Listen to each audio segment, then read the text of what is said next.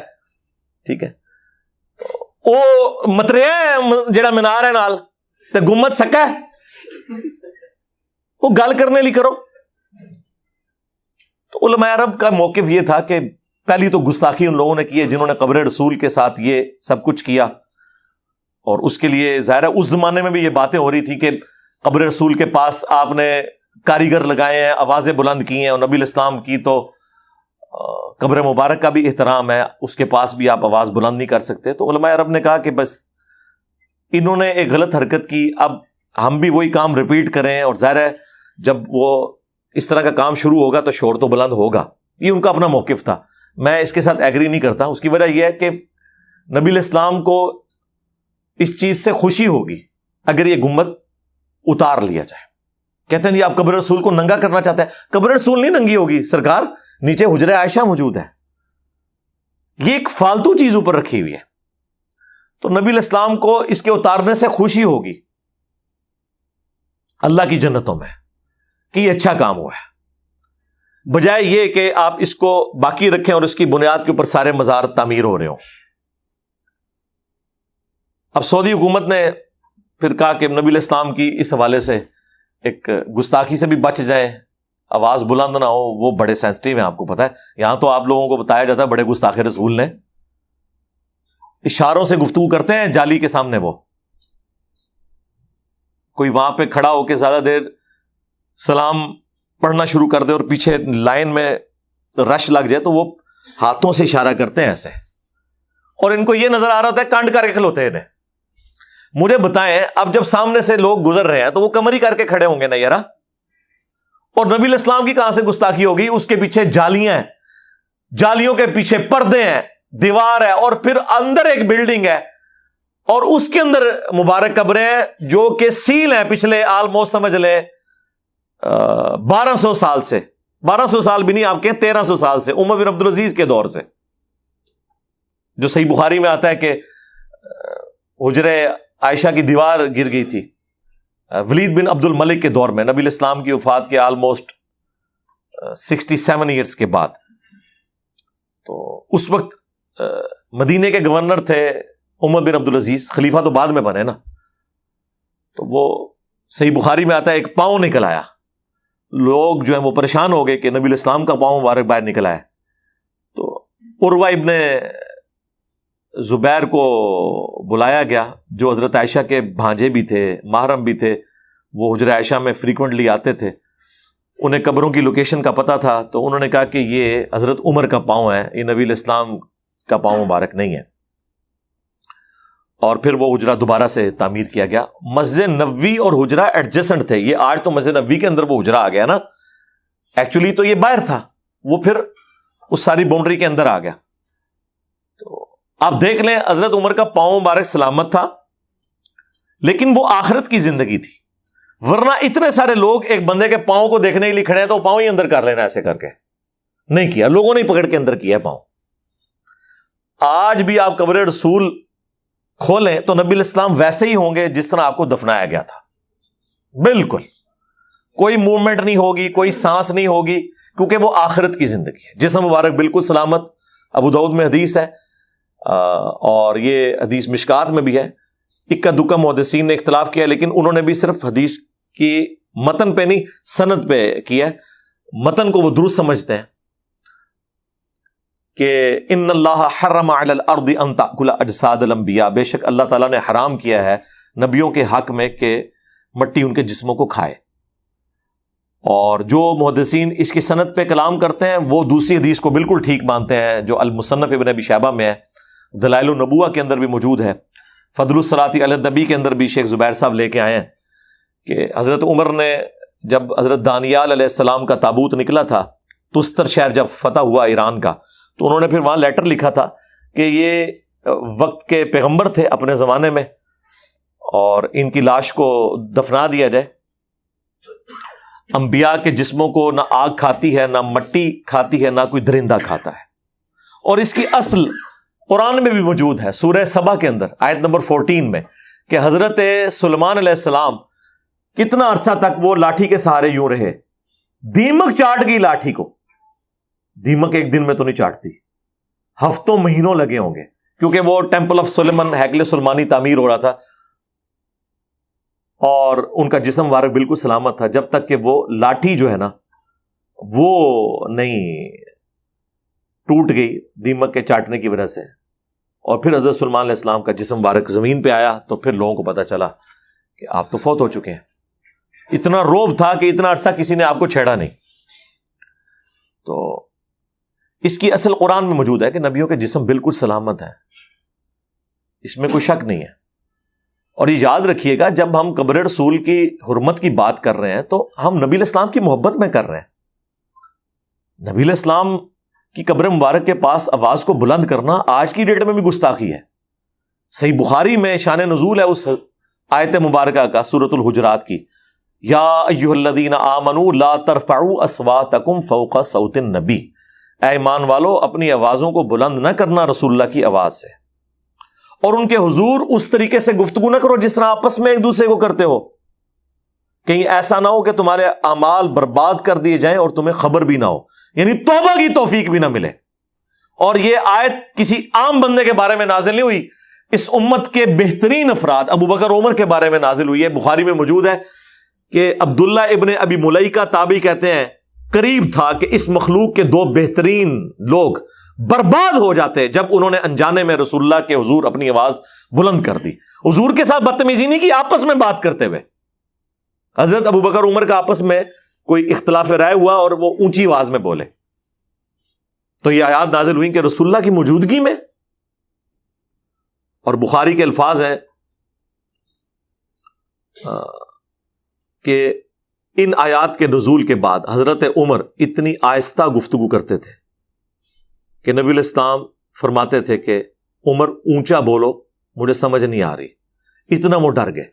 اور اللہ کو یہ ادا اتنی پسند آئی کہ اگلی آیات نازل ہوئیں، ان الذین یغضون اصواتهم عند رسول اللہ. بے شک جو لوگ رسول اللہ کے حضور اپنی آوازوں کو پس رکھتے ہیں، یہی وہ لوگ ہیں جن کے دلوں کو اللہ نے تقوی کے لیے چن لیا ہے. ان کے لیے مغفرت اور اجر عظیم ہے. اچھا، یہ جو آیات ہیں آج بھی روضہ شریف پہ لکھی ہیں. ابھی نئی کنسٹرکشن انہوں نے کر دی ہے، سلطنت عثمانیہ کے دور میں بھی تھی لیکن اب بہت بڑی انہوں نے جالیاں بنائی ہیں. سینٹر میں جو جالی ہے نا، جس کے اندر یعنی سامنے مواجہ شریف ہے، وہ بڑے والی جو آپ کو گول سا ایک نشان نظر آئے گا، اس کے اوپر لکھا ہوا ہے کہ رسول اللہ صلی اللہ علیہ وآلہ وسلم کے چہرے انور کی سید میں ہے. اس کے بعد دو چھوٹی ہیں، وہ والے سوراخ بنے ہوئے ہیں، وہ سیدنا ابو بکر اور سیدنا عمر. اور اس کی ترتیب یوں ہے کہ نبی علیہ السلام کی قبر مبارک، یعنی آپ یوں کھڑے ہیں نا جالی شریف کے سامنے، تو یہاں آپ کا سر مبارک ہے اور یہاں پاؤں ہے. آپ کے آلموسٹ گھٹنوں کی سیدھ میں جا کے یا پاؤں مبارک کی سیدھ میں جا کے حضرت ابو بکر کی قبر ہے. ان کا چہرہ مبارک آتا ہے اور وہ یہاں تک ہے. پھر حضرت ابو بکر کے سینے کی سیدھ میں ان کے پیچھے حضرت عمر کی قبر ہے، اور یہاں ایک قبر کی جگہ خالی ہے جو سیدنا عیسیٰ ابن مریم کے لیے بنے گی. یعنی جالی شریف کے بالکل قریب اندر والی باؤنڈری کے اندر نبی علیہ السلام کی قبر مبارک، ان کے قدموں کے سیدھ میں یوں اس کے پیچھے حضرت ابو بکر کی قبر، اور ان کے سینے کی سیدھ میں یہاں حضرت عمر کی قبر. یوں یہ ترتیب سے انہوں نے بنائی ہے، یعنی پروٹوکول کے ساتھ. تو یہ درمیان والی جالی میں آپ کو وہ تین بڑے بڑے سوراخ نظر آئیں گے، اور اس کے اوپر یہی آیت لکھی ہے، یا ایھا الذین آمنوا لا ترفعوا اصواتکم فوق صوت النبی. پھر باب السلام کی جانب، یعنی جہاں سے آپ انٹر ہوتے ہیں، یعنی یہ آپ جالی شریف کے سامنے کھڑے ہیں تو آپ کے لیفٹ پہ جو شروع میں آتی ہے نا جالی، وہ بڑی سی، اس کے اوپر وہ آیت لکھی ہے، ان الذین یغضون اصواتهم عند رسول اللہ. ٹھیک ہے، جو لوگ رسول اللہ کے حضور اپنی آوازوں کو پس رکھتے ہیں ان کے دلوں کو اللہ نے تقوی کے لیے چن لیا. اور جب آپ حاضری دے کے باہر نکلنے لگتے ہیں نا، تو تیسرا جو جالی کا پورشن ہے نا باب البقی کی جانب، اس کے اوپر وہ آیت لکھی ہے، ما کان محمد ابا احد من رجالکم ولکن رسول اللہ وخاتم النبیین. ختم نبوت والی آیت. تو یوں یہ تین آیات لکھی ہوئی ہیں انہوں نے، اور پورا اہتمام کرتے ہیں وہ الحمدللہ اس حوالے سے کہ نبی علیہ السلام کی قبر مبارک کے پاس کوئی بندہ آواز بلند نہ کرے.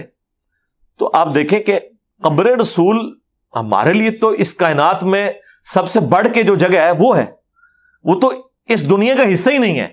بخاری مسلم دونوں میں حدیث ہے, میرے گھر سے لے کر میرے ممبر تک جنت کے ٹکڑوں میں سے ایک ٹکڑا ہے. اور اس پہ امام بخاری نے باب باندھا ہے قبر رسول سے ممبر رسول جنت کا ٹکڑا ہے. کیونکہ اب حضور کے گھر میں آپ کی قبر بنی ہوئی ہے تو امام بخاری نے ہیڈنگ بنائی ہے کہ قبر رسول سے ممبر رسول یہ جنت کا ٹکڑا ہے. آپ نے یہاں جنت بنائی ہوئی ہے بہشتی دروازہ. ہاں, جنت اگر آپ نے دیکھنی ہے تو وہ ہے مدینہ شریف میں مسجد نبوی کے اندر, قبر رسول سے لے کر ممبر رسول تک. اور اسی جنت کے ٹکڑے میں نبی علیہ السلام کے پڑوس میں سیدنا ابو بکر عمر کی قبریں رضی اللہ تعالی عنہما. ان کی خوش نصیبی ہے کہ انہیں وہ جگہ ملی ہے. اور بلکہ صحیح بخاری میں تو آپ کو بڑی رکت انگیز حدیث ملے گی. سیدنا عمر کو جب زخم لگا اور ان کا معدہ کٹ گیا تھا, جو کھاتے تھے وہ نکل جاتا تھا, جب انہیں یقین ہو گیا کہ اب میں نہیں بچوں گا تو انہوں نے اپنے بیٹے عبداللہ ابن عمر کو سیدہ عائشہ کے پاس بھیجا اور کہا کہ سیدہ عائشہ سے جا کے ریکویسٹ کرو کہ عمر بن خطاب اپنے 2 ساتھیوں کے ساتھ دفن ہونا چاہتا ہے, یعنی رسول اللہ اور ابو بکر صلی اللہ علیہ وآلہ وسلم رضی اللہ تعالیٰ عنہ. اور امیر المومنین نہ کہنا, یعنی یہ نہ ہو کہ حضرت عائشہ جو ہے وہ امیر المومنین کا حکم سمجھتے ہوئے اجازت دے دیں, میں عمر بن خطاب. تو سیدہ عائشہ نے کہا کہ وہ جگہ تو میں نے اپنے لیے رکھی ہوئی تھی, ظاہر ہے ان کے خاوند یعنی رسول اللہ دفن تھے, ان کے والد بھی دفن تھے, آج میں عمر کو اپنے پہ ترجیح دیتی ہوں. اور جب عبداللہ ابن عمر نے آ کے حضرت عمر کو بتایا تو انہوں نے کہا واللہ میرے لیے اس دنیا میں سے بڑھ کر کوئی عزیز چیز نہیں تھی کہ میں نبی علیہ السلام کے ساتھ دفن ہوتا, اور جب میں مر جاؤں تو پھر میری میت کو لے جانا, اگر حضرت عائشہ اجازت دیں تو دفنانا. ہو سکتا ہے میرے روب کی وجہ سے نہ انہوں نے بھی کہہ دیا ہو, اور اگر انہوں نے مجھے اجازت نہ دی تو تم پھر مجھے مسلمانوں کے قبرستان میں دفن کر دینا. خیر اجازت تو دے دی انہوں نے. حضرت عمر کی دعا قبول ہوئی. صحیح بخاری میں موجود ہے حضرت عمر دعا کیا کرتے تھے, اللہم ارزقنی شہادۃ فی سبیلک واجعل موتی فی بلد رسولک صلی اللہ علیہ وآلہ وسلم. اے اللہ مجھے اپنے راستے میں شہادت کی موت دینا اور اپنے رسول صلی اللہ علیہ وآلہ وسلم کے اس شہر مدینہ میں موت دینا. دونوں دعائیں قبول ہوئیں. شہادت کی موت, مسجد نبوی میں زخم لگا, مدینہ شریف میں دفن بھی ہوئے. اور صحیح مسلم میں حدیث ہے کہ اہل مدینہ کی نبی علیہ السلام نے کہا میں شفاعت کروں گا قیامت والے دن جو مدینے کے مصائب پہ صبر کرے گا. اور جامع ترمذی میں حدیث ہے تم میں سے جو مر سکتا ہے مدینے میں مرے, کیونکہ اہل مدینہ کی میں شفاعت کروں گا, بشرطے کہ وہ آپ کے فرقے کا ہوا. ہاں, کیونکہ الیاس قادری صاحب جو پاپا جانی ہے نا, دعوت اسلامی کے امیر, ان کے جو پیر و مرشد ہیں ضیاء الدین مدنی, وہ بھی بقیع غرقت میں دفن ہے. اور جو تبلیغی جماعت کے فضائل اعمال لکھنے والے شیخ زکریا کاندلوی ہیں وہ بھی بقیع غرقت میں دفن ہے. بریلویوں سے پوچھ لیں کہ وہ بقیع میں جو دفن ہوا ہے شیخ زکریا کاندلوی, ہاں خلیفہ اشری تھانوی کا, وہ وہاں پہ دفن ہوا ہے تو وہ تو شفاعت رسول کا حقدار ہے, کہنے کے گستاخ. اور دیوبندیوں سے پوچھ لیں کہ الیاس قادری صاحب کے جو پیر صاحب وہاں دفن ہے وہ کہنے کے مشرک. تو یہ چھوڑ دیں, یہ میں نے آپ کو ساتھ ساتھ آپ کا دماغ کھولتا ہوں کہ یہ دفن ہونے سے کوئی فرق نہیں پڑتا جب تک کہ آپ کے عقائد اور اعمال. عبداللہ ابن ابی کی قبر بھی بقیع غرقت قبرستان میں موجود ہے. تو بہرحال حضرت عمر کو وہ جگہ ملی اور ان کے لیے بہت بڑی سعادت. اور اس بخاری کی حدیث نے ان لوگوں کا پردہ بھی چاک کر دیا جو آپ کو یہ کہانیاں سناتے ہیں کہ حضرت ابو بکر نے وصیت کی تھی مولا علی علیہ السلام کو کہ میری میت کو قبر رسول پر لے جانا اور وہاں جا کے ریکویسٹ کرنا. تو قبر رسول سے آواز آئی کہ حبیب کو حبیب سے ملا. سیدنا صدیق اکبر نے بھی یہی وصیت کی تھی کہ میرا جنازہ پڑھ کے پھر حضور کے سامنے لے جانا اور سلام عرض کرنا, اجازت مل جائے تو قدموں میں دفن کر دینا ورنہ جنت البقیع میں. تو حضرت علی المرتضیٰ اور حضرت انس روایت کرتے ہیں کہ ایسا ہی ہوا کہ ہم نے جنازہ اٹھایا, پڑھا اور پھر حضور کے مواجہ انور کے سامنے رکھ دیا. اے اللہ کے پیارے محبوب صلی اللہ علیہ وسلم, یہ ابو بکر ہیں, آپ سے اجازت طلب کرتے ہیں, آپ کی قربت میں دفن ہونے کا شوق ہے, ہمیں کیا حکم ہے؟ تو اس وقت حجرہ عائشہ تھا, یہ گنبد خضرا نہیں بنا ہوا تھا, صرف حجرہ تھا, اس کو تالا لگا تھا, چابی حضرت عائشہ کے پاس ہوا کرتی تھی رضی اللہ تعالی عنہ. تو پھر کیا ہوا کہ وہ تالا خود بخود کھلا, پھر کنڈی بھی خود بخود کھلی, اور پھر جو دروازہ تھا وہ خود بخود کھلا, اور اندر سے آواز آئی اوصل الحبیب الی الحبیب لان الحبیب الی الحبیب مشتاق, یار کو یار سے ملا دو, یار تو پہلے یار کا انتظار کر رہا ہے. تو اور وہ کہتے ہیں وہ تالا بھی کھل گیا, کنڈی بھی کھل گئی. بھئی تالا کنڈی تو لگے ہی نہیں ہوئے تھے, سیدہ عائشہ وہاں رہتی تھی اور فریکوینٹلی اس جگہ پہ آتی جاتی تھی. وہ سیدہ عائشہ کے حجرے کا ایک کمرہ تھا, تالا کنڈی کہاں سے لگا ہوا تھا, اور لوگ حضرت عائشہ کی اجازت سے اندر حاضری دیتے تھے. بخاری میں لکھا ہے کہ حضرت عمر نے حضرت عائشہ سے اجازت لی ہے, اور کہانی یہ ہے کہ حضرت ابوبکر نے جو ہے وہ قبر رسول سے جا کے اجازت لی ہے, اور کنڈی اور تالا کھول کے کہانی کروا دی, پکڑی گئی ہے, کیونکہ یہ تو انہوں نے جھوٹی کہانی لکھی تھی.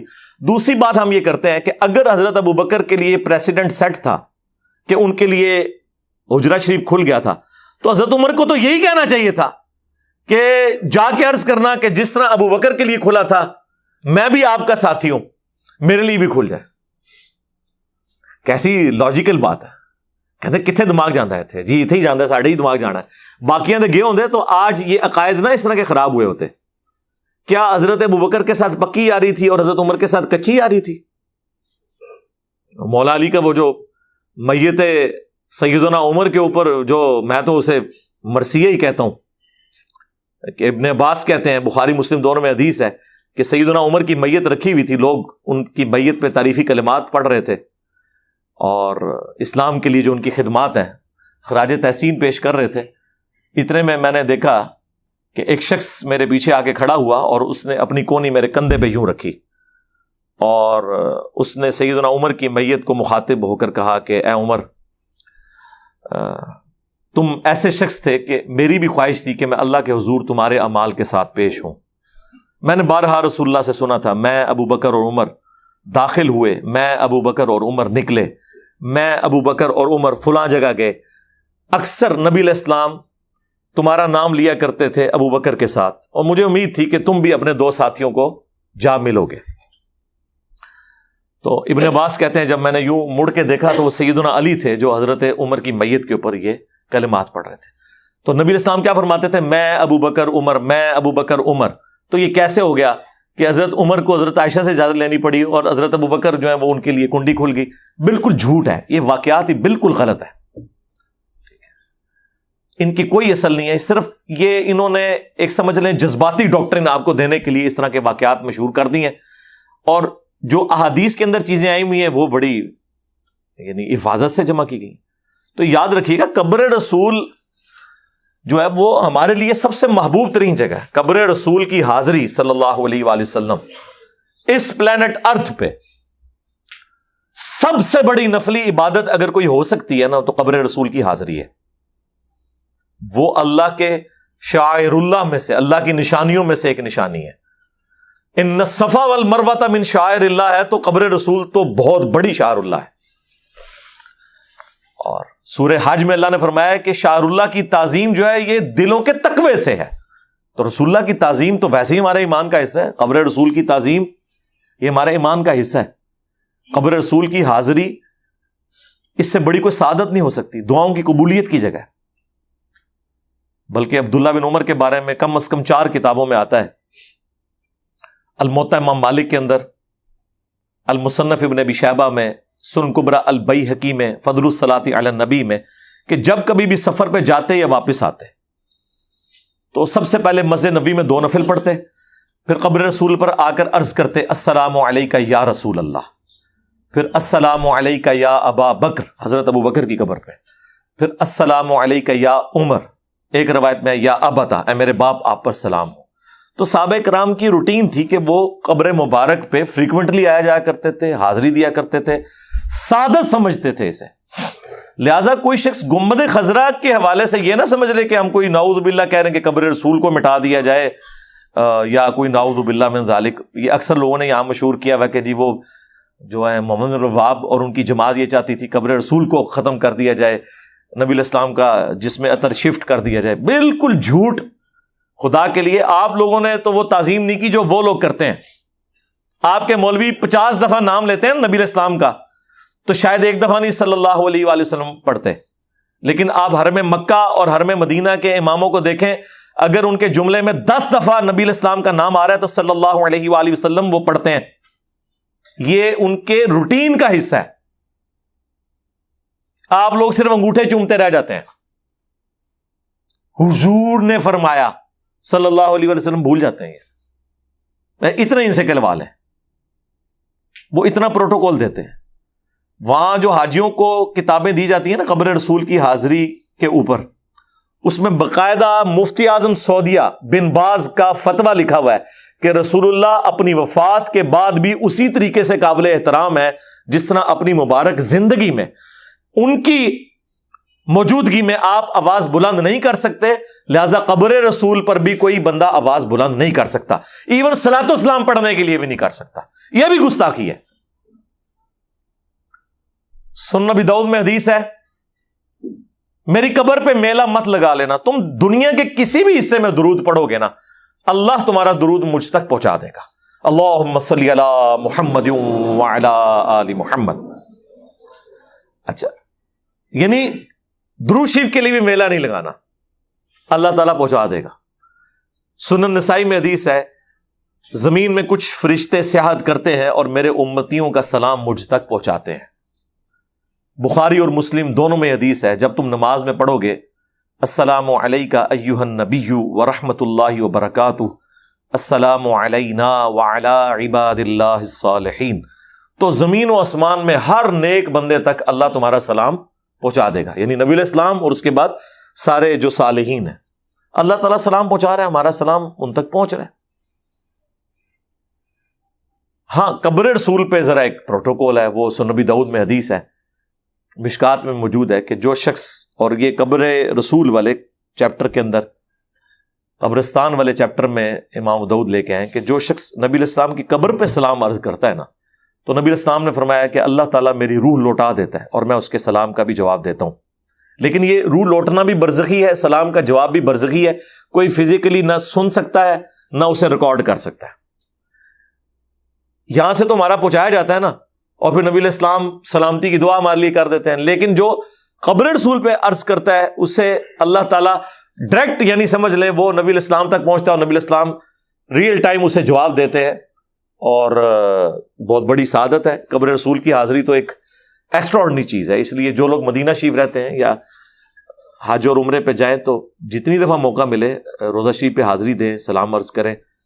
دیکھیں قبر رسول پہ آپ کی حاضری ہو اور ہر دفعہ نبی علیہ السلام کو آپ سلام عرض کریں اور آپ کی طرف سے جواب آئے سلامتی کا, تو اس سے تو بڑی کوئی چیز نہیں ہو سکتی ہے. کوئی شخص نبی علیہ السلام کی دعاؤں کا حصہ اسے ملے. اور جو بیچارے نہیں جا سکتے ان کے لیے بھی اللہ کے نبی علیہ السلام نے یہاں بڑا آسان سلسلہ رکھ دیا ہے.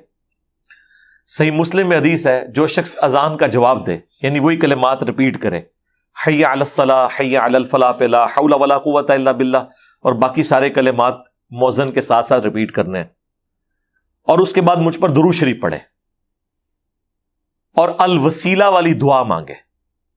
اس حدیث کا کچھ حصہ بخاری میں بھی موجود ہے, مسلم میں تفصیل کے ساتھ ہے. تو میری شفاعت اس کے لیے حلال ہو جائے گی. یعنی آپ یہاں بیٹھ کے اذان کا جواب دے کر درود شریف پڑھ کر وسیلہ والی دعا مانگ کر, جو اذان کے بعد کی دعا ہے, تو آپ اللہ کے نبی علیہ السلام کی شفاعت کے حقدار ہو سکتے ہیں. اللہ سے یہ دعا آپ کر سکتے ہیں, آپ کو شفاعت مل جائے گی. اس کے لیے وہاں جانا کوئی ضروری نہیں ہے. باقی جامع ترمذی میں حدیث ہے کہ جو شخص ذکر اور درود شریف کے ذریعے اللہ کی طرف متوجہ ہوتا ہے تو اللہ تعالیٰ اس کی دعا قبول کرتا ہے. نبی علیہ السلام نے اس صحابی کے لیے فرمایا تھا, سل تعطا سل تعطا, مانگ تجھے دیا جائے گا, مانگ تجھے دیا جائے گا. جس نے اللہ کے ذکر اور درود شریف کے ذریعے دعا مانگی تھی, اور جس نے بغیر ذکر و درود کے دعا مانگی اس کو آپ نے بلا کے تعلیم کیا اور فرمایا سائل نے جلدی کی, پہلے اللہ کی حمد کرو, پھر درود شریف پڑھو, پھر اللہ سے مانگو. اور نماز میں ہم دیکھیں پہلے اللہ کی حمد کرتے ہیں, التحیات للہ والصلوات والطیبات, پھر سلام عرض کرتے ہیں, پھر درود شریف پڑھتے ہیں, اور اس کے بعد پھر اینڈ پہ جا کے دعائیں مانگتے ہیں. بخاری مسلم کے الفاظ ہیں, جب تم درود شریف پڑھ چکو تشہد میں, اس کے بعد جو چاہو اپنے رب سے مانگو. جتنی مسنون دعائیں ہیں عربی زبان کے اندر جتنی بھی آئی ہوئی ہیں, اور ایون مسنون نہ بھی ہوں، الفاظ درست ہوں، عربی میں آپ نماز کے اندر مانگیں، دعاؤں کی قبولیت کی جگہ ہے تشہد اور دوسرا سجدہ۔ صحیح مسلم میں حدیث ہے سجدے میں انسان اپنے رب کے سب سے زیادہ قریب ہوتا ہے، لہذا سجدے میں خوب دعائیں مانگا کرو۔ بخاری مسلم میں حدیث ہے نبی الاسلام اپنے رکوع اور سجدوں میں دعا مانگتے تھے، سبحانک اللہم ربنا وبحمدک اللہم اغفر لی۔ ایک تو وہ تسبیحات ہیں جو صحیح مسلم میں اور ترمذی میں آئی ہیں نا، سبحان ربی العظیم اور سبحان ربی الاعلی، ایک یہ تسبیحات بھی ہیں، سبحانک اللہم ربنا وبحمدک اللہم اغفر لی۔ آپ کو اینڈ پہ جو ریسرچ پیپرز ملیں گے ان میں نبی الاسلام کی نماز کا پورا طریقہ، اس میں یہ ساری تسبیحات لکھی ہوئی ہیں۔ تو دعاؤں کی قبولیت کے لیے پروٹوکول ہے اللہ کا ذکر اور درود شریف۔ تو یہ میں نے بات اس لیے تفصیل کے ساتھ کی تاکہ یہ ایک کلیریفیکیشن کے ساتھ باقی چیزیں بھی چلیں۔ یہ میلاد شریف کا مہینہ ہے، اس حوالے سے کچھ چیزیں جو بالکل جذباتی طور پہ لوگوں کے ساتھ اٹیچ ہوئی ہوئی ہیں، وہ لوگوں کو پتہ چلے کہ یہ باتیں بالکل اس طریقے سے نہیں ہیں جیسے آپ کو پریزنٹ کی گئی ہیں۔ اب کسی کے دماغ میں یہ بھی خیال آ سکتا ہے کہ جب آپ کہہ رہے ہیں قبر رسول کی حاضری اتنی بڑی سعادت ہے تو ہمارے بابوں کے درباروں کی بھی حاضری نہ، جس طرح ہمارے وہ بھولے بالے بھائی ہیں جو ایک سائل بھائی، وہ کہتے ہیں کہ جی یہ جو کچھ صوفیاء ایگزسٹ کر رہے ہیں دنیا میں، یہ اس بات کا ثبوت ہے کہ اس کی کوئی اصل بھی تھی جس کے یہ جعلی فوٹو کاپی ہیں۔ جی سر، وہ اصلی بھی جن کو آپ سمجھ رہے ہیں وہ بھی جعلی تھے، اس کی اصل جو ہیں وہ اللہ اور اس کے رسول سے اٹیچ چیزیں تھیں۔ یعنی غلاف کعبہ چڑھایا جاتا تھا نا، انہوں نے قبروں کے اوپر غلاف چڑھانے شروع کر دیے۔ وہاں پہ اللہ نے زمزم رکھا تھا نا، ایک نبی کی نشانی اسماعیل علیہ السلام کی، یا انہوں نے اپنے یہاں پہ چشمے جاری کر لیے۔ وہاں پہ خانہ کعبہ کو غسل دیا جاتا تھا، انہوں نے قبروں کو غسل دینے شروع کر دیے۔ تو اس کی اصل یہ تھی کہ انہوں نے نبیوں کو ریپلیس کروایا ہے اپنے بابوں کے ذریعے، یہ اس کی اصل تھی۔ باقی تو جس طریقے سے ہم نے پرانوں کے بھی سارے جتنے کچے چٹھے تھے ان کے کھولے ہیں، الحمدللہ ایکسپوز کیا، اس کے بعد تو کوئی گنجائش نہیں رہتی۔ تو مزارات والا معاملہ یہ تو نبی الاسلام کی نافرمانی پہ بنے ہوئے۔ سنن ابی داؤد میں حدیث ہے، ایک صحابی نے منت مانی تھی کہ مقام بوانا پہ میں اونٹ قربان کروں گا، ایک روایت میں 100 اونٹ۔ نبی الاسلام نے ان سے پوچھا کیا وہاں زمانہ جاہلیت میں کسی بت کی پرستش تو نہیں ہوتی تھی؟ ان کا نہیں یا رسول اللہ۔ دوسرا پوچھا وہاں زمانے جاہلیت میں کوئی میلہ تو نہیں لگتا تھا؟ کہا نہیں یا رسول اللہ۔ تو پھر آپ نے فرمایا اپنی منت پوری کرو، اور پھر نبی الاسلام نے ساتھ فرمایا کہ جس منت کی استطاعت نہ ہو وہ منت بھی پوری نہ کرو، اور جو منت نافرمانی میں ہے وہ منت بھی پوری نہ کرو۔ یعنی زمانے جاہلیت میں بھی اگر کوئی غلط ایکٹیویٹیز ہو رہی تھیں، اب ختم ہو چکی ہیں، تب بھی حضور نے اجازت نہیں دی ہے کہ وہاں پہ کوئی کام ہو، یہ نہ ہو کہ کل کو کوئی کہے جی شاہ اوران دی یاد تازہ ہو رہی ہے، اللہ بخشے شاہ اوران دی یاد تازہ ہو رہی ہے۔ تو مزارات پہ تو ریئل ٹائم یہ سب کچھ ہو رہا ہے۔ جی اللہ کے نام کہتے ہو، اللہ کے نام کا وہاں دینے کی کیا ضرورت ہے؟ عام شہر میں بانٹے ہم۔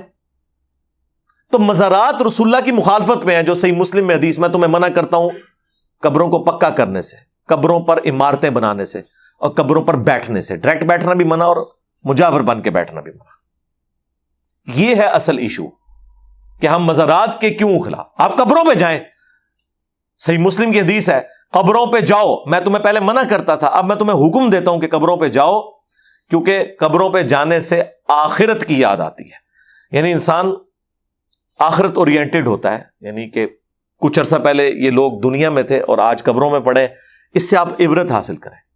اور آپ کے بزرگان دین انورٹڈ کامہ میں ان کی قبروں پہ جائیں، کسی کی عزت لوٹ جاتی ہے، کسی کی جیب کٹ جاتی ہے، اور بہترین چرس، افیون اور نشاور چیزیں وہاں پہ بکتی ہیں۔ ظاہر ہے بزرگوں کی ڈیوٹی ہے نا، تو وہ ڈیوٹی پوری کر رہے ہیں۔ یہ کہتے ہیں نہیں پاکستان کے فلاں فلاں علاقے میں فلاں فلاں بزرگ کی ڈیوٹی ہے، چنگی ڈیوٹی پوری کی تھی ہے، اپنے مزار پہ بھی ڈیوٹی نہیں پوری ہو سک رہی۔ جب یہ بات کریں کہتے ہیں جی وہ کعبے بھی کرنٹ کی سی، تو سرکار کعبے کی گارنٹی اللہ نے لی نہیں ہے۔ ابراہ کا لشکر ایک دفعہ تباہ ہوا، اس کے بعد یزید کے دور میں چڑھائی ہوئی ہے، غلاف کعبہ بھی جل گیا، خانہ کعبے کی دیوار ڈیمیج ہوئی، کوئی حفاظت نہیں ہوئی حجاج بن یوسف کے دور میں۔ اور بخاری مسلم حدیث ہے قرب قیامت میں ایک پتلی ٹانگوں والا حبشی کعبے کی اینٹ سے اینٹ بجا دے گا۔ کعبے کی گارنٹی کہاں لی ہوئی ہے؟ آپ کے بزرگوں نے تو شہروں کی گارنٹیاں لی ہوئی ہیں نا, آئے ہو نا داڑھ تھلے. تو جو اپنے مزارات کی ڈیوٹی نہیں پوری کر سک رہے, ہمیں ان کے ساتھ اختلاف ہے. اور پھر کلیم یہ ہے کہ جناب ڈیوٹیاں سنبھالی نے, کھیت ہے مٹی, ڈیوٹیاں سنبھالی نے جی, نگاہ مار کے کر دینا. اور سرکار چھڑ دو, نگاہ مارو اور یوٹیوب سے نبی الاسلام کے خلاف گستاخانہ ویڈیوز ڈیلیٹ کرواؤ نا. نہیں تو ساڑھے بابا جی کہتے سن امت مر جائے کہ نبی دی گستاخیاں ہو رہی ہیں اور امت کچھ کر نہیں رہی. امام مالک فرماتے سن پھر امت زندہ کیوں ہے, پھر مر جائے ساری, پھر مر جائے ساری. پوری عالم اسلام اس وقت یا تو مر جائے, یا تو مر جائے سارا عالم اسلام, یا پھر حضور کی عزت پر پہرا دے. بس دو باتوں میں سے ایک بات ہے, بس یا سارا اکٹھا ہو کے مر جائے تو یا پھر فرانس کو جواب دے. تو ہم نے کہا تھا بابا جی پہلے امت نہ مرے, پہلے وہ بابے مرن جنہوں نے ڈیوٹیاں نے. جہاں یوٹیوب کی ہارڈ ڈسک رکھی ہوئی ہے امریکہ میں, وہ بابا لبو کتنے جے. ہاں اس سے ہوتے پہلے 295 سیل وائی ہے نا کہ تو کیڑی ڈیوٹی پوری کیتی ہے بھائی. چلو ہم تو کچھ کر بھی نہیں سکتے نا نگاہ مار کے, یہ تو کر سکتے تھے نا. اور نہیں وہ بس حکم ربی. اچھا حکم ربی یہ ہے کہ گستاخیاں ہون, بھائی امت کی ڈیوٹی ہے, اور امت میں سب سے زیادہ ڈیوٹی بابے کی ہے. لیڈر کی پہلی ڈیوٹی ہوتی ہے نا. غوث کتب ابدال یہ صرف چسکے لینے کے لیے نام رکھے ہوئے ہیں, کرن نہ ڈیوٹیاں پوری. اللہ نے امت پہ چھوڑا ہوا ہے. ہاں اللہ کوئی انٹروین نہیں کرے گا, یہ آپ ذہن میں رکھیے گا, وہ امت کے کرنے کا کام ہے. اب تو خیر میں نے رجوع کر لیا اس پہ بھی کہ ٹھیک ہے آپ مزار پہ جا سکتے ہیں, ایک شرط کے ساتھ. وہ آپ نے بلند آواز سے کہنا کہ اے اللہ یہاں جو بابا جی دفن ہے, انہوں نے جو چھپ کے گناہ کیے اپنی زندگی میں, جو سامنے کیے, جو چھوٹے کیے, جو بڑے کیے, اے اللہ وہ بخش دے. اور پھر اونچی آواز سے آپ نے آمین کہنا ہے, اور یہاں ہم آپ کا غیبانہ نماز جنازہ پڑھ لیں گے. نہیں ان کو دعاؤں کی ضرورت نہیں ہے, انہوں نے گناہ نہیں کیے ہوں گے. عام قبرستان میں بھی دعا پڑھتے ہیں نا, السلام علیکم اہل الدیار من المؤمنین والمسلمین, صحیح مسلم میں آیا ہے. تو سارے مومنین مسلمین کے لیے دعا نہیں کرنی. قرآن میں حکم ہے ربنا اغفر لنا ولاخواننا الذین سبقونا بالایمان. اہل ایمان کی نشانی ہے کہ وہ اپنے سے پہلے مرے ہوئے لوگوں کے لیے دعا کرتے ہیں, تو کریں نا. اگر میرے بھائی آپ اپنے رشتہ داروں کے لیے دعا کرتے ہیں کہ اللہ تعالیٰ ان کے اگلے پچھلے گناہ معاف کرے, تو بابوں کے لیے نہیں کر سکتے کہ اللہ ان کے اگلے پچھلے چھپ کے کیے ہوئے, سامنے کیے ہوئے, چھوٹے کیے ہوئے, بڑے کیے ہوئے گناہ بخش دے. اللہ ان کی قبر میں کیڑے نہ پڑے, ہاں اللہ انہیں ہتھوڑا نہ پڑے. اس میں کون سی گستاخی والی بات ہے؟ آپ میری زندگی میں میرے لیے دعا کریں, میری قبر پہ کریں, میں تو خوش ہوں گا. ہماری کون سی چیز ٹیک پہ لگی ہوئی ہے؟ ہمیں تو مسلمانوں کی دعاؤں کا حصہ چاہیے. تو ہم ان مزارات کی مخالفت کرتے ہیں.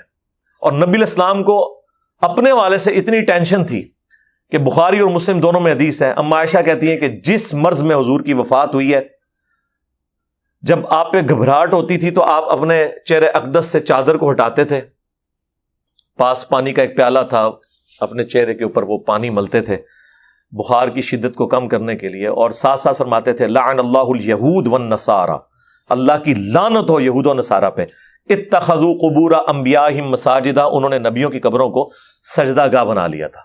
اور اس کے ساتھ اما عائشہ کے الفاظ ہیں بخاری مسلم میں کہ اگر ہمیں یہ ڈر نہ ہوتا کہ لوگ قبر رسول پہ سجدے شروع کر دیں گے تو ہم قبر رسول کو اوپن چھوڑ دیتے. یعنی ویسے تو حجرے کے اندر تھی نا, تو حجرے کی دیوار بھی گرا دیتے کہ جب کوئی آئے اجازت لینے کی بھی ضرورت نہیں ہے, حاضری دے. لیکن ہمیں ڈر تھا کیونکہ نبی الاسلام ہمیں ڈرا رہے تھے. اما عائشہ کو ڈر تھا, ان کا ڈر ختم ہو گیا. یہ ہوتے تو کہتے ہیں اما عائشہ سے کہ بھئی وہ تو شرک تو ختم ہو چکا ہے. اس پہ میں نے تفصیلی ویڈیو ریکارڈ کرائی ہے, مجھے اپنے بعد تم سے شرک کا خوف نہیں, آپ دیکھ لیں, میں نے ان کی طبیعت صاف کی ہے, انہوں نے جو دھوکہ دیا امت کو. صحیح بخاری میں حدیث ہے, دیکھنا میری شان کو اس طرح بلند نہ کرنا جس طرح نصارہ نے اپنے پیغمبر کو بڑھا دیا. میں اللہ کا بندہ اور اس کا رسول ہوں, مجھے اللہ کا بندہ اور اس کا رسول کہنا. تو نبی الاسلام کو ٹینشن تو تھی اس چیز کی کہ یہ کام نہ ڈال جائے. مسند احمد میں حدیث ہے, مشکات میں موجود ہے, نبی الاسلام دعا کرتے تھے اللہم لا تجعل قبری وثنا یعبد, اے اللہ میری قبر کو وہ بت نہ بننے دینا کہ جس کی لوگ پوجا کریں. بت کا لفظ قبر مبارک کے لیے استعمال کیا. جس کی بھی پرستش ہوگی وہ بت ہے, اس میں اس کا کوئی قصور نہیں. جس طرح عیسیٰ ابن مریم کا تو کوئی قصور نہیں ہے, لیکن جب ہم ڈسکس کرتے ہیں تو اس حوالے سے تو چیزیں تو ڈسکس ہوں گی. پھر بخاری اور مسلم دونوں میں حدیث ہے، نبی الاسلام کی بیماری کے دن چل رہے تھے. اما عائشہ کہتی ہیں کہ حضور کی 2 بیویاں آپ کے پاس بیٹھی ہوئی، ام سلمہ اور ام حبیبہ، جو ہجرت حبشہ میں شامل تھی. انہوں نے نبی الاسلام کے سامنے آپس میں گفتگو کرتے ہوئے کہا کہ جب ہم لوگ حبشہ گئے تھے، ہم نے ماریا نام کا ایک گرجا وہاں دیکھا تھا اور وہاں پہ تصویریں لٹکی ہوئی تھی. تو حضور اس تکلیف میں بھی اتنے اٹینٹو ہوئے. آپ نے فرمایا یہی تو ان کی خرابی تھی، جب ان میں سے کوئی شخص جو نیک ہوتا تھا فوت ہو جاتا تھا، اس کی قبر کے اوپر وہ تصویریں اس کی لٹکا دیتے تھے، پھر وہاں پہ سجدے شروع کر دیتے تھے. قیامت کے دن یہ لوگ بدترین مخلوق بنا کر اٹھائے جائیں گے جو نیک بندوں کی قبروں کے اوپر سجدے کرتے تھے اور تصویریں لٹکاتے تھے.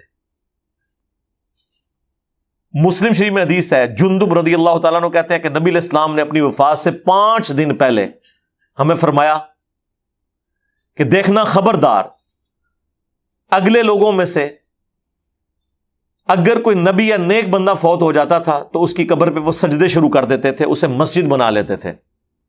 تم نے یہ کام میرے ساتھ نہیں کرنا.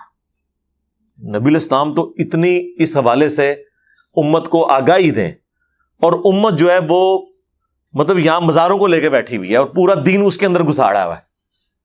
اللہ سے ڈر جائیں، اور اگر کسی کے دماغ میں کوئی فطور ہے تو وہ نکال دے. میرے بھائی یہ بڑا سینسٹیو ایشو ہے. لوگ بات تو کر دیتے ہیں کہ جناب یہ لوگ مزاروں کے خلاف بولتے ہیں، بھائی ہمارا کیا لینا دینا ان کے ساتھ؟ ٹھیک ہے، آپ لوگوں نے خود جہنم کے لیے کوئی راستہ اختیار کرنا تو آپ کریں، لیکن ہم آپ کو اس شخص کی تعلیمات بتا رہے ہیں جس کی قبر مدینے میں ہے صلی اللہ علیہ وآلہ وسلم، اور یہ آپ کو اپنے اپنے بابوں کی تعلیمات سکھا رہے ہیں. انہوں نے آواز لگائی مکہ مدینے کی، لیکن سواریاں اتاری بریلی میں، دیوبند میں، اجمیر میں، بغداد میں. کتنا بڑا دھوکہ دیا انہوں نے. رسول اللہ کے نام پہ عزتیں ویل کی ہیں، چندے اکٹھے کیے ہیں، اور دین آپ کو اپنے بابوں کا بتایا. اور جو کوئی شخص جو ہے وہ یعنی انہیں جوڑتا ہے اور کہتا ہے کہ نبی علیہ السلام کی تعلیمات کی طرف آؤ، یہ کہہ کے کہ نبی کے جیسا ہے ہی کوئی نہیں، بابے تھے شے ہی کوئی نہیں، اسے کہتے ہیں نہیں بابوں کی گستاخی کر رہا ہے. گستاخی تو ان بابوں نے کی ہے جنہوں نے نبی علیہ السلام کے ساتھ جھوٹے عقائد منسوب کیے ہیں اور آپ کو اس طرف لگا دیے. اب یہ باتیں ہم اس لیے کرتے ہیں تاکہ آپ لوگوں کے دماغ کھلیں. ویسے تو اب دماغ کیا کھلے ہیں، ان کے بند بھی کھل گئے ہیں. دیوبند کے بند ٹوٹ گئے، بریلویوں کے بند ٹوٹ گئے، اللہ کا شکر ہے. اس لیے آپ کو ان کا غصہ اتنا نظر آتا ہے کہ انہیں پتہ چل گیا کہ ہماری جو چوری ہے وہ پکڑی گئی ہے. اس لیے آپ ان کی چیخیں دیکھیں آسمانوں تک پہنچ رہی ہیں. تو الحمدللہ اللہ کا شکر ہے کہ اس پلیٹ فارم سے نبی علیہ السلام کی مبارک دعوت لوگوں میں بیان ہو رہی ہے، اور ہمیں کوئی تردد نہیں ہے اس بات میں. آپ کو پتہ ہے 10 محرم آئی تھی، ہم نے شب عاشور میں پروگرام کیا. اس سے پہلے کہ لوگ اہل البیت کے نام پہ آپ کو بدعت سکھائیں، شرکی ایکٹیویٹی سکھائیں، ہم کیوں نہ آپ کو سکھا دیں. اب ہم نے لائیو جو ہے نا وہ شب میلاد بھی رکھی ہوئی ہے، 11 اور 12 ربیع الاول کی درمیانی رات انشاءاللہ شاہد اور بلال کے چینل کے اوپر 8:30 سے لے کے آلموسٹ 10 بجے تک انشاءاللہ. تو ٹھیک ہے، ہم لوگ بھی الحمدللہ اپنے نبی علیہ السلام کی مبارک دعوت لوگوں کے سامنے پیش کر رہے ہیں. آپ لوگ بھی کوشش کریں انشاءاللہ، جس کی بات میں وزن ہوگا لوگ قبول کریں گے. صلو علی محمد وآل محمد، اللہم صلی علی محمد وعلی آل محمد واصحاب محمد وازواج محمد وامت محمد اجمعین الی یوم الدین، آمین.